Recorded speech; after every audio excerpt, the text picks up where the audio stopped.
Welcome back to the video course on Soft Skill 1.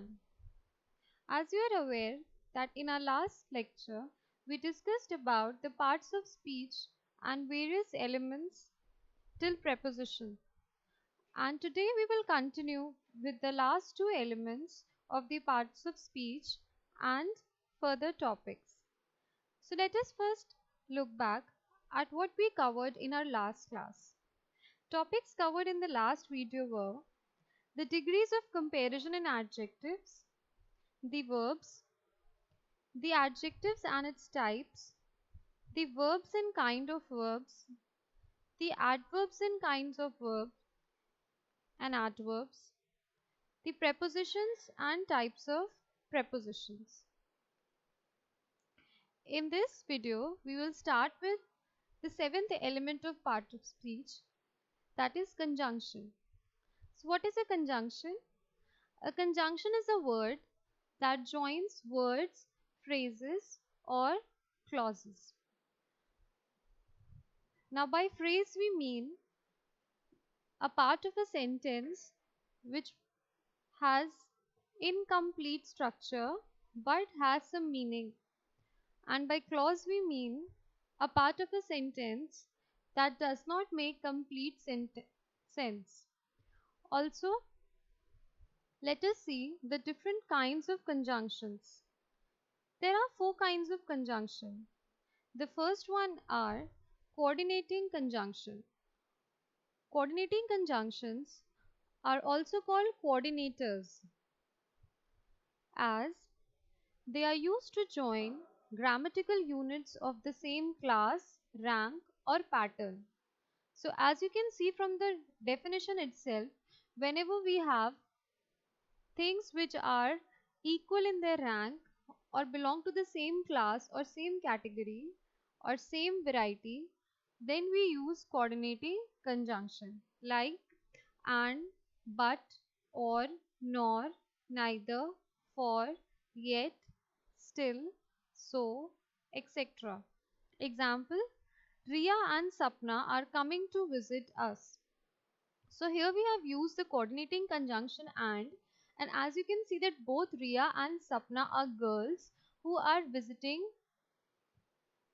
some group of people. So both of them are doing the same activity. So they stand at this same pattern and same class. So they have been combined together in terms of your activity by using coordinating conjunction. Let us see another example. The train has arrived, but there is no sign of Umesh. So as you can see that here we have used the coordinating conjunction but. The train has arrived. So here one incident, but there is no sign of Umesh, is connected to the other incidents, as one incident had to be precedent compared to the second incident. So first the train had to come and then it was expected for Umesh to arrive, and these events being of the same pattern, we have combined them by using coordinating conjunction. The second type of conjunctions are correlative conjunction or correlatives. Now correlatives, they are called because they go in pairs. Like any one of the word out of them is never used independently, but they are always followed by the other conjunction part in a sequence, like but also, either or neither, nor, no, not, never, etc. Like we have neither nor, either or. These are all correlative conjunctions. Now let us see this example. These shoes are not only expensive but also of poor quality. So in this sentence we have correlative conjunction not only and then but also, and they are used together in a way clubbed that they make complete sense regarding the shoes, and both the statements are about the same noun or the same pronoun and they relate to it, and so they are called correlative conjunction. So when two statements which are about the same pronoun or noun and they are used in relation, then we use the correlative conjunction. Also, let us see another example. Neither the government nor the army knows what's going on. So here the conjunctions that we have used are neither nor, and neither nor, they are always used in the same sequence, and so this is again correlative conjunction or correlatives.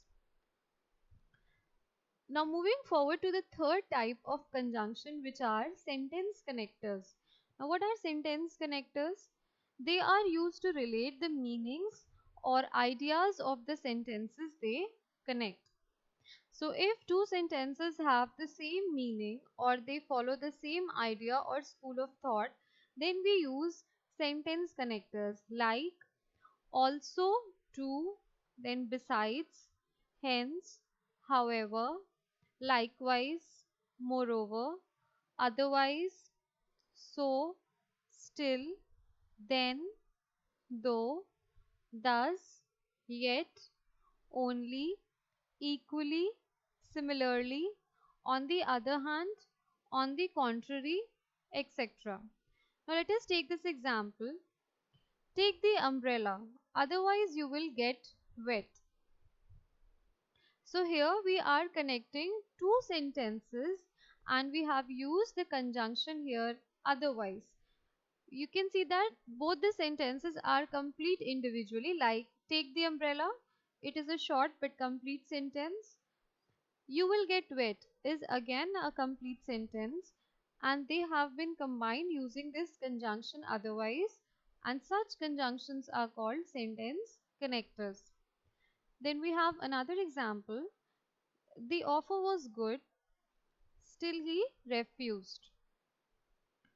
So the first sentence here is the offer was good, and the second he refused. And by using here the conjunction still, we have connected these two sentences in an order. So again this is a sentence connector. Now let us see the last category of conjunctions, that are subordinating conjunction or subordinators. So what are subordinators? They are used to introduce subordinate clauses and join them to the principal clause or the main clause.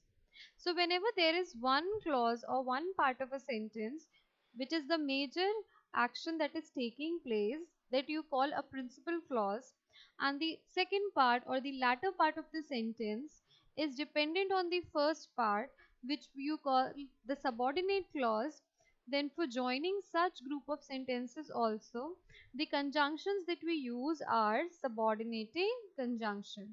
Now there are three kinds of subordinating conjunction. The first type are the simple subordinating conjunction. Simple subordinating conjunctions like after, although, though, as, because, before, if, however, once, since, than, that, till, until, unless, when, where, while, whether, etc. So when we are combining conjunctions who are of this order, like although, though, as, because, before, if, in which one main clause or one main result is given and the reason behind it in terms of because or before is mentioned as the subordinating clause, then also we use the subordinating conjunction, like he came after I had left. So the main clause here is he came, but when did he come? After I had left or after this person left. So here again we have used after as a subordinating conjunction. The second we have compound subordinating conjunction, like as far as long as soon as, so long as, so far as, in as much as, just as, etc. Now example, you can see that in simple subordinating conjunction only a single word is used in order to combine the sentences. And in compound subordinating conjunction, we are using a group of words which are acting as conjunction in order to combine the sentences. Example, she garlanded him as soon as he arrived. So here we are using the group of words like as soon as he arrived, she garlanded him. So she garlanded him is the main clause, and we have as he arrived is the subordinate on which the main clause is depending, and as soon as is the compound conjunction that we are using. Now let us see another example, that is, take extra money in case you need it. So take extra money and you need it has been joined by a compound subordinating conjunction, that is in case, which is used in this sentence. So you need it is the principal clause, is the subordinate clause which has been governed by the main clause take extra money. Then we have correlative subordinators also. Correlative, as we've already discussed in our last example, that they are used that one conjunction is followed by the other in a sequence, like as, so as, just as, so the, such that, if then, etc. Example, if I don't return in an hour, then call the police. So if I don't return in an hour, then call the police.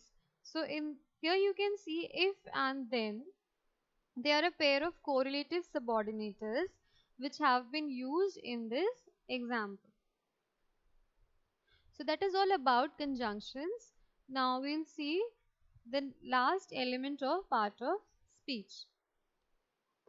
The last element in part of speech is interjection. Now what is an interjection? A part of a sentence representing emotions such as joy, surprise, sadness, and having no grammatical relation to the other parts of the sentence is called interjection. As you can see that interjections, they basically express feelings or emotions, but one thing to note here is they are used as a separate word or as a separate entity, and they have no relation with the other parts of the sentence. For example, the sentence itself is complete, but only just to show the emotion that is attached to the sentence being made, so that the listener or the reader can get it more in terms of clarity, in terms of the mood of the speaker. We are using the interjection. So it is mostly seen in the informal language. You won't find interjections in business letters or business writing or in reports, but you will find them when we are talking about conversation or dialogues or such stories, etc. Example, hooray, our team has won the match. So our team has won the match is a complete sentence, and we are using hooray, which is the interjection, but it has no grammatical relation with the sentence, as you can find here. Similarly, hey, are you serious? So are you serious is again a complete sentence, and hey that you are using is the interjection that is coming before it. Then we have alas, John's father died yesterday. So alas here is the expression of sadness, and John's father died yesterday is the statement that you are making, which is complete in its expression. Similarly, we have splendid. I really like it. So splendid is the expression of joy, and I really like it what you're mentioning here in the latter part of the sentence as a statement. Then we have well done. Keep it up. So well done is again the statement of joy and surprise. Basically, you are congratulating. Well done is pure joy, and you're making the sentence as keep it up. Now moving forward to the kinds of interjections that we see. So interjections can be classified into three types of meaning: volitive, emotive, or cognitive. Now what are volitive interjections? So let us see here. The volitive interjections function as imperative or direct expressions. Like if you're directly throwing out your feeling or whatever you are demanding, then you have volitive interjections requesting or demanding something from the addressee. So basically when you are in the emotion of that you are asking for something, or you are demanding, or that is you are ordering them something. So whether you are asking or you are ordering, in both the cases volitive interjections are used. Example, shh, be quiet. So here you are asking them not to make noise or be quiet.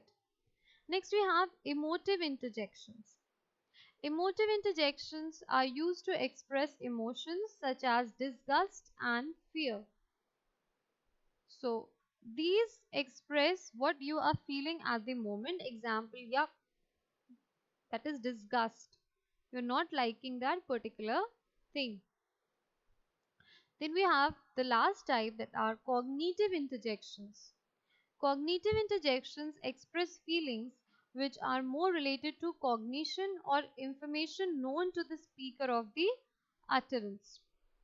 So, if you have in your conversation, in your regular dialogues, you're talking to someone and you suddenly get to know something that is very exciting, something that the person tells you or breaks up some news, then your reaction to the statement is a cognitive interjection. Example, wow, this surprise, or hooray, that is again joy. So we have three kinds of interjections. The volitive interjection, again, it is when you ask something or when you order something. Emotive interjection is when you express your emotion, that is random, on the spot, expressing your emotion that is coming out of you or your feeling at that moment. Cognitive interjection is when you are responding or you are replying to something that is told to you, some information that has been brought to you, but that is not originally from your end, then you are using the cognitive interjections. So that's all about the parts of speech, and we'll move on to our next topic after this.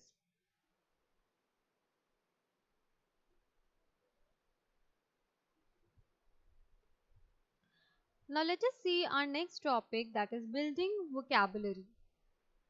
So as you are aware that we are talking about soft skills, and for soft skill you require command in the communication skills. For command in your communication skills, what is essential is that you gain confidence in whatever language that you are speaking. And here we will be communicating in English language, because as I've already told that it is the only language which you use at abundance in the business world, in your professional world, wherever you go. The medium of communication that has been generalized is English. So earlier we have talked about the parts of speech that we have. Next we will come at seeing how you can improve, you already have a vocabulary, right, that has been developed over years, but you need to add good words to it. You need to have good expression of thought, because at times when you are not able to well converse in the language, because you fall short of words, so you're not confident enough that what might be the right word or right fit for the word, and that's where you find your maybe mother tongue more expressive in that way, that okay, I'll use my mother tongue because I'm more comfortable in it. So here we will see the four essentials that you can command, and by that you can actually enrich or enhance your vocabulary, and this will help you at a large extent in gaining confidence over the language. So the first essential that we will see is synonym, or they are known as synonyms in plural, right? So synonyms are words that are similar or have a related meaning to another word. So as I've already told you that suppose you're writing a long essay or taking a long speech, then instead of using the same word and being redundant means repeating the same word again and again, you use synonyms, that is, they are words which have similar meaning to the earlier expressed word. Now they can be lifesavers when we want to avoid repeating the same word over and over. So when you don't want your discussion or your material to become redundant, then you use synonyms. Sometimes the words we have in mind might not be the most appropriate word, and this happens with all of us. So, which is why finding the right synonym can come in handy. For this, all you need is go through a good dictionary and just read the common words that you're using or conversing and take out some time and just look at what synonyms they have. Example, you must be aware of these 5 words that I've already taken and we'll discuss their synonyms. Turbulent, you have disordered and violent. Then we have rich, affluent, wealthy, well off, and well to do. Next, we have outgoing, friendly, sociable, warm, and extroverted. So, at times where you want to use, okay, the so and so person when you're describing your qualities or when you're describing your nature, then you can always use better words, and instead of being like telling I'm friendly, you can say sociable or warm or extroverted, that is more formal in the language. Then we have important. So important you can use required, vital, essential, primary, significant, and critical. Similarly, we have with true, genuine, factual, accurate, correct, and real. Now moving on to the antonyms.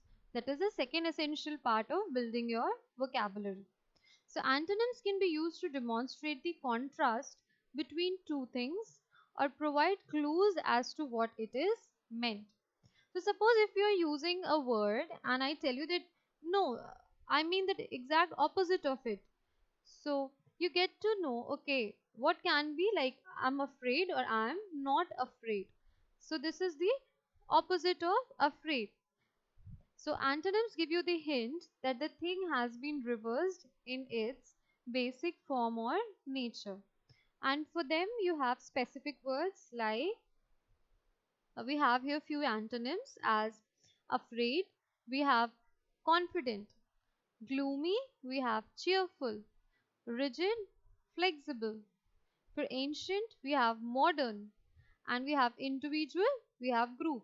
So if you are making a difference, a contrast or comparison between two categories and you are telling that okay, this is an individual play and this comes under a group activity, this is for self assessment and this is for group assessment, then the antonyms help you in being expressive and in adding superfluous words to your content.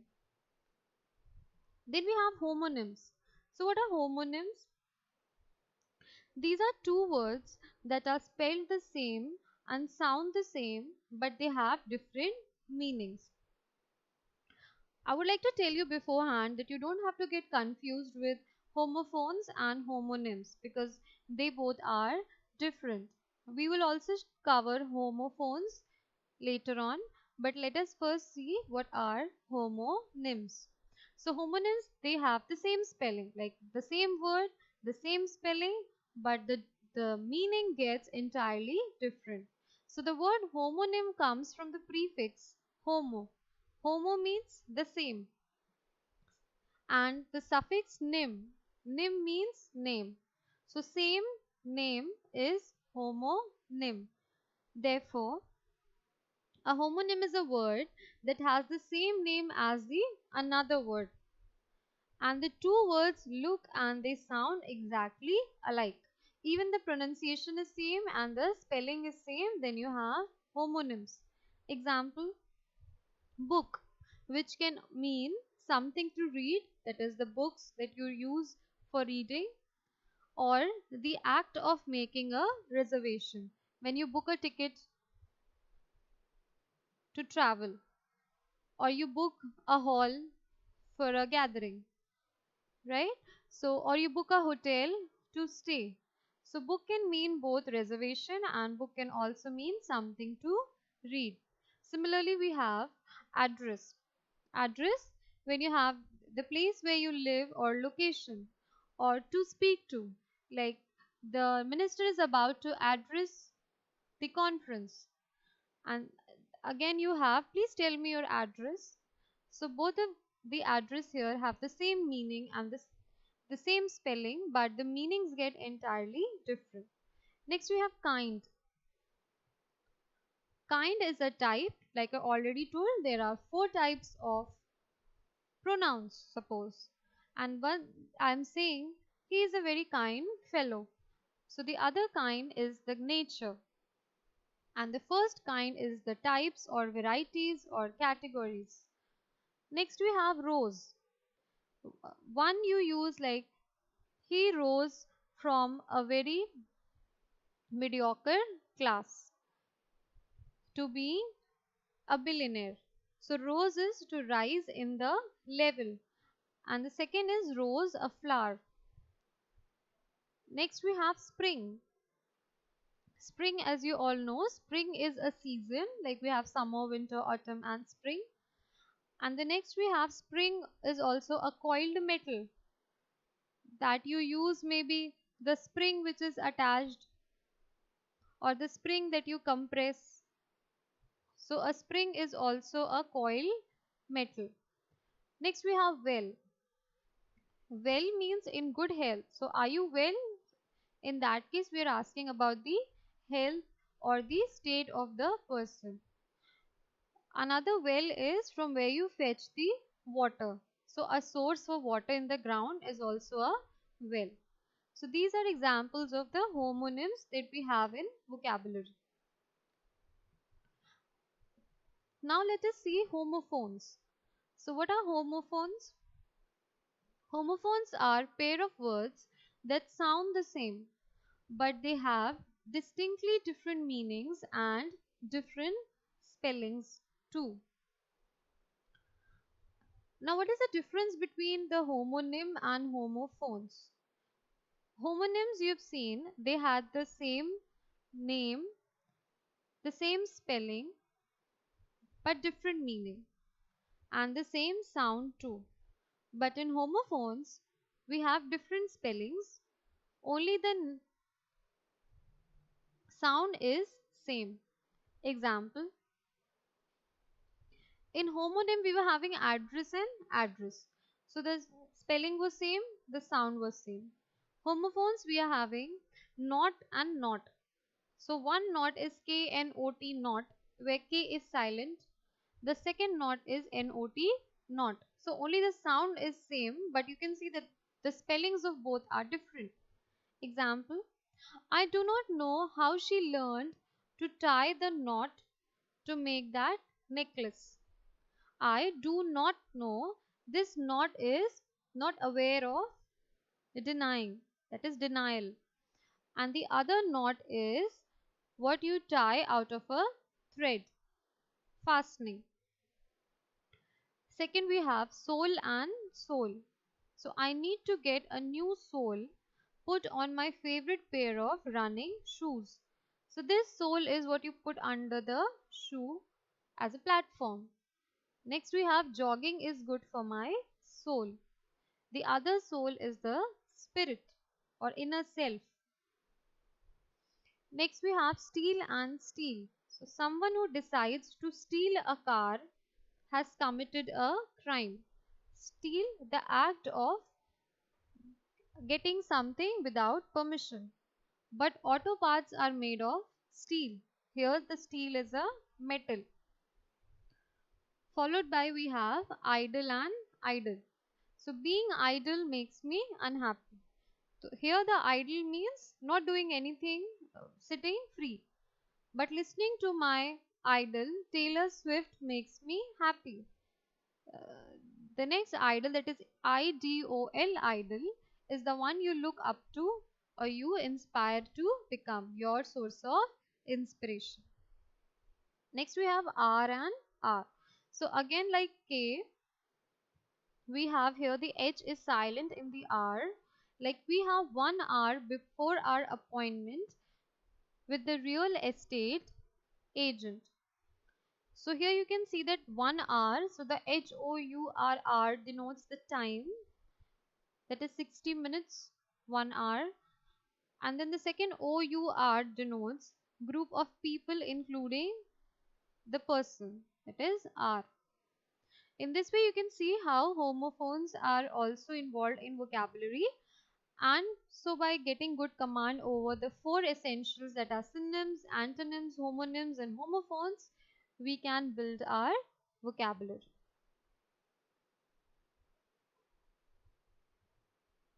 That's all about building your vocabulary.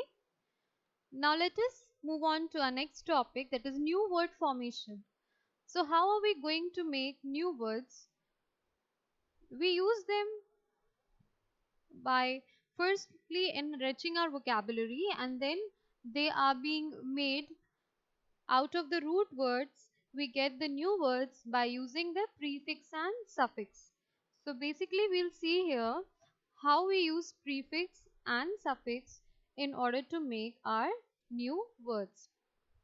So first let us take what are prefix. So these are added to the beginning of a root word or the original word to alter its meaning. So suppose you already have a word happy and you are using the prefix un, that is un. And when you are combining the un with the happy, the new word becomes unhappy, which has totally different meaning or is the opposite of happy. So this is how we get new words. So the original word, that is happy, is also known as the root word. Now prefixes help to add complexity to the English language and makes it possible to create new words that are easily understood by the speakers everywhere. Understanding a few prefix examples will help us to apply logic to the new words and decode them appropriately. So the prefix also have meaning. Suppose you are adding un or a or anti, then all of them mean opposite, and you are adding to any of the root words, then you are converting the original word into its opposite word. Example, pro, we have the meaning is for, forward or before, and when we are adding pro to the original word, that is active, the word now is proactive. Proactive, one who is active beforehand. Similarly we have profess, one who has known it before it happened. Then you have program, something which occurred out of what was planned beforehand. Again we have another prefix, that is re, which means again. So we are using re with the original or the root word, that is act. So re with act now becomes react. React is acting again or repeating the action or the reaction after an action. Then again we have reappear. Reappear is appearing again. So let us see this chart of prefixes in English. We have a few common prefixes here, like over, that means too much. So when you use overwork, overload, overdue. Then we have prefix pre, like we have preview, prevent. All is pre means coming, before. Similarly we have re, that means again. I've already told you, like return, recall, resume. Then we have super, that means above. So we have it like superstar, so someone who is above the other stars. Supernatural, something that is not in the control of or above the nature. Then we have superhuman, a human that is above other humans. Then we have under, which means below, like underwater, underline, undercook. We have mid, that means middle, like we have midfielder, midnight, etc. You can also see here micro, which means small, macro, which means large, and when you are using them before any word, then you are converting them into a smaller version or a larger version of their actual original word.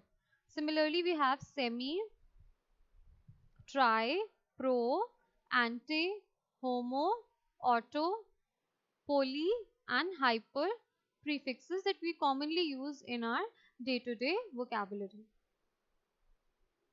That's all in this video. Thank you.